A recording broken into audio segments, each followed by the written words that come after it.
Blink-182's meteoric rise began in Tom DeLonge's garage in San Diego in the early 90s.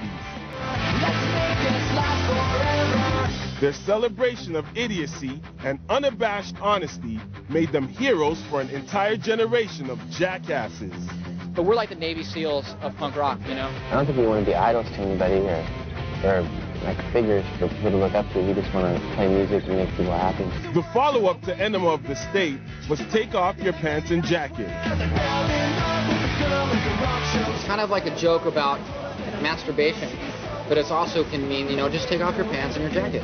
Featuring a tougher sound and plenty more adolescent-type humor. We did the whole naked thing, but now we're doing this whole masturbation thing. The album proved that Blink's popularity wasn't a fluke. Again, rocketing to the top of the charts and producing a series of unforgettable videos.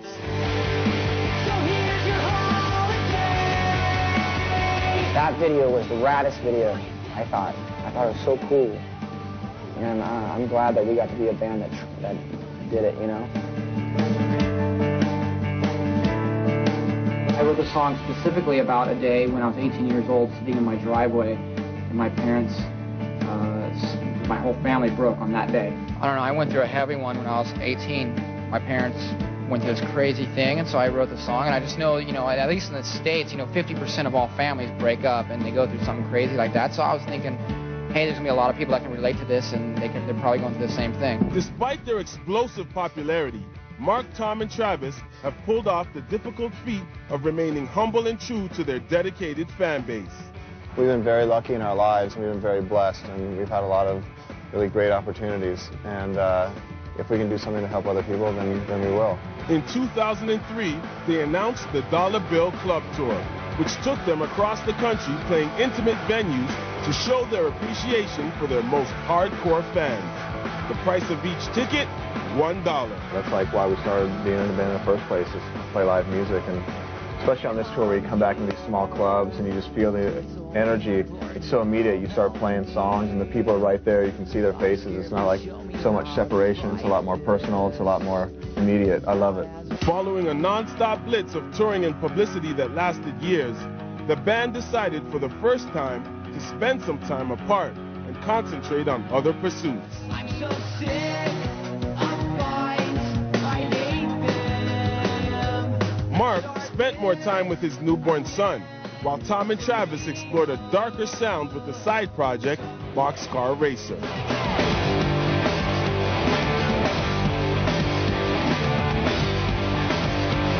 Yeah, I've been thinking about doing something for a couple of years. I got together with a friend of mine, David, and started trying to create something kind of unique and different that we haven't done before. You care if I don't know what to say.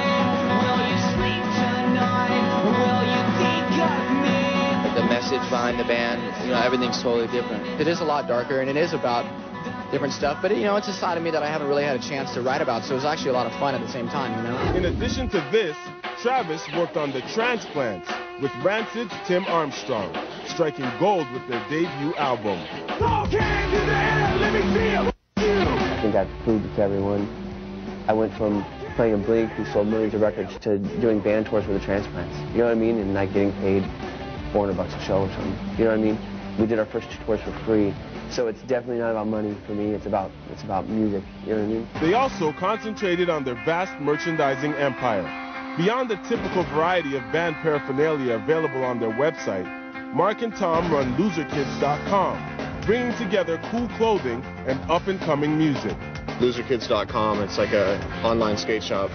I support good songs and good music, no matter what genre it is or no matter who's doing it, you know? Travis also runs his own merchandising line called Famous Stars and Straps. He does like belts and belt buckles and hot rod clothing and things like that.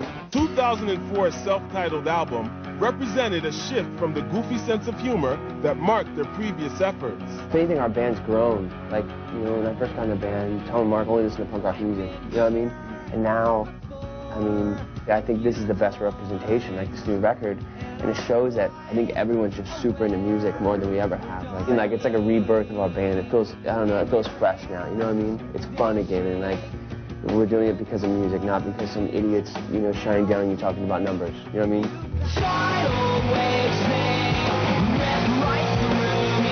I think the two good things about pop-punk music is that it's based around melody and energy, and that's something that can apply to so many different types of forms of music, and we finally figured out how to do it, and that's why we made the record of our career.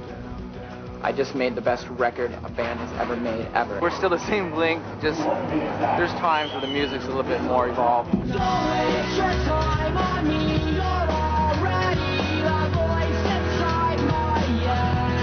A more mature effort, both musically and lyrically, the album reflected changes in their personal lives as a more introspective Blink-182 emerged. There's a lot of great things that we can do and a lot that other bands can do. And it sounds weird because every band does this.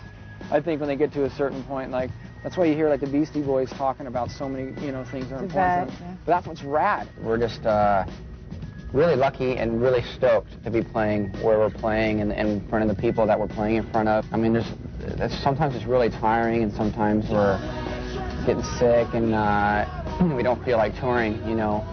But never do we ever not appreciate where we're at, you know. It's just it's worth any sacrifice. Throughout their careers, they've stayed true to their agenda, having fun, staying honest, and working hard on their own terms. When you just act like yourself and you're sincere about it, you don't have to try and be anything, you just are. We're just everyday dudes. We're not rock stars or anything. We're just regular stupid people. I think that people can relate to that. Some of us are stupider than others, though. Where do we go from here? Turn all the lights down now. But in early 2005, Blink-182 announced they were taking an indefinite hiatus. Tom's an asshole. Mark's pretty stupid. Tom. The reasons for the break spawned from rumored infighting between Tom and Mark over their ever-diversifying creative appetites and their unwavering need to achieve without artistic compromise.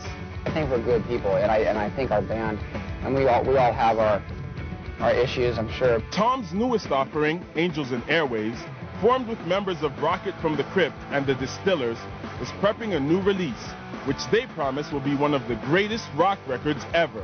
While Mark and Travis have found creative harmony with their new project, a hard-rocking, quasi-punk electronic band called Plus 44.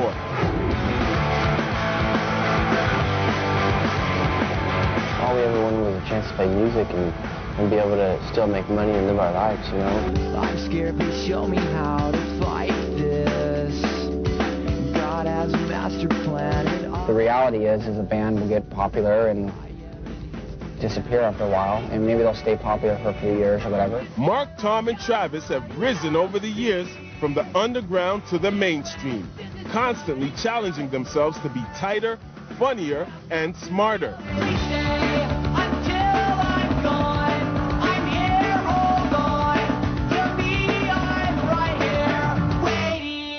Whether you consider them total jackasses or iconic rock heroes, these bold young punks have proven their success isn't just a flash in the pan. Blink-182 was born to be. This is a big, big leap for a television station to put something like this on air. I stick with my own father. I poop in my own mouth. All right. What else do you want to know from me? What are you filming right now? This isn't good shit. You gonna show this on TV? Shit. All that stuff I just did before, don't show any of it. It's not even funny. It's not even charming.